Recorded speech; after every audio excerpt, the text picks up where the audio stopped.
ഏവർക്കും നമസ്കാരം.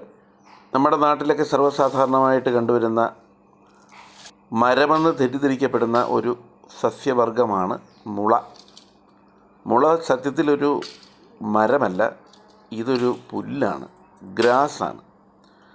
പുല്ലുവർഗത്തിൽപ്പെടുന്ന ഏറ്റവും ഉയരമുള്ള സസ്യങ്ങളിലൊന്നാണ് ബാംബു അല്ലെങ്കിൽ മുള.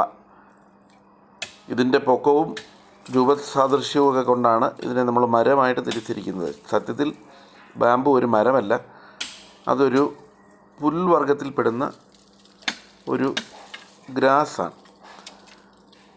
വളരെ അധികം പ്രാധാന്യമുള്ള ഒരു സസ്യവർഗമാണ് ഈ മുള.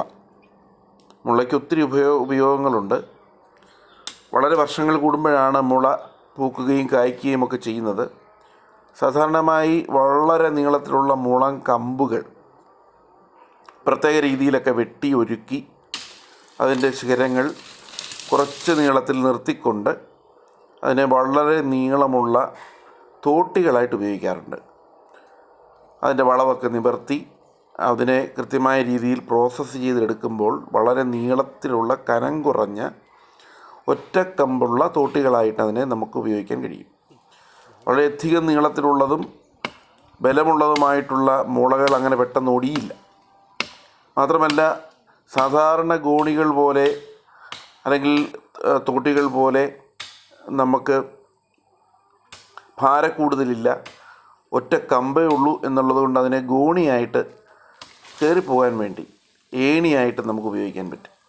വലിയ മരങ്ങളുടെ മുകളിൽ വരെ എത്തുന്ന തരത്തിലുള്ള ഏണികളായിട്ട്, ഒറ്റക്കമ്പുള്ള തോട്ടികളായിട്ടും ഏണികളായിട്ടുമൊക്കെ നമുക്ക് മുളയെ ഉപയോഗിക്കാം.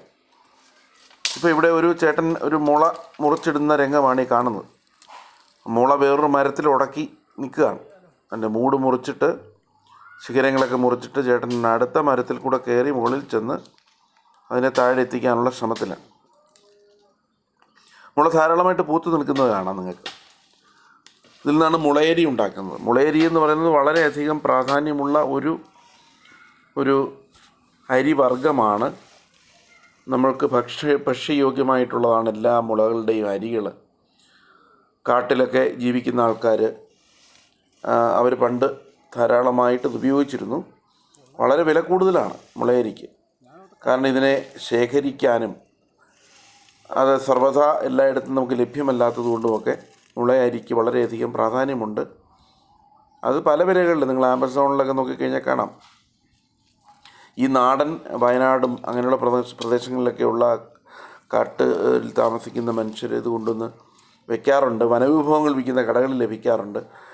1000, 2000, 3000 രൂപയൊക്കെ കിലോയ്ക്ക് വില വരുന്നുണ്ട്.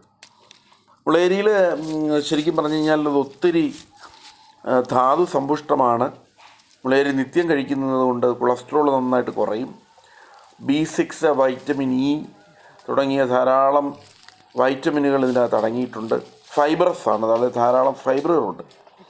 അപ്പം മുളയരി നമുക്ക് ഭക്ഷ്യയോഗ്യമായ ഒരു സാധനമായതുകൊണ്ട് തന്നെ നമ്മുടെ സാധാരണ അരി പോലെ അത്രയും വലിയ സ്റ്റാർച്ചിൻ്റെ പ്രശ്നങ്ങളില്ലാത്തതുകൊണ്ട് നമുക്ക് മുളയരി നന്നായിട്ടും ഒരു സാധാരണ നമ്മൾ ഉപയോഗിക്കുന്ന ഈ അരിവർഗ്ഗങ്ങളുടെ വ്യത്യസ്തമായൊരു വകഭേദമായിട്ട് നമുക്കതിന് ഉപയോഗിക്കാം.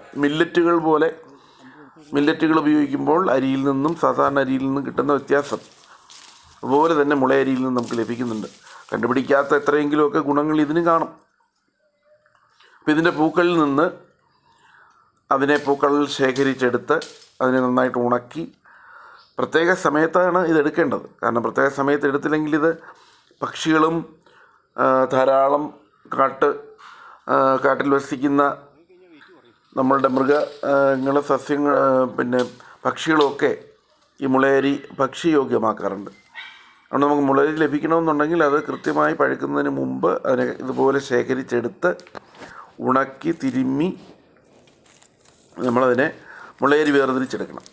അപ്പം അങ്ങനെ എടുക്കുന്ന മുളയരി നമുക്ക് ഭക്ഷ്യയോഗ്യമാണ്. നന്നായിട്ട് വേവിച്ച് മധുരമൊക്കെ ചേർത്തെടുക്കാം. നമുക്ക് വേണമെങ്കിൽ ഇത് വെച്ച് പല വിഭവങ്ങളുണ്ടാക്കാം. പായസം വരെ നമുക്കുണ്ടാക്കാം.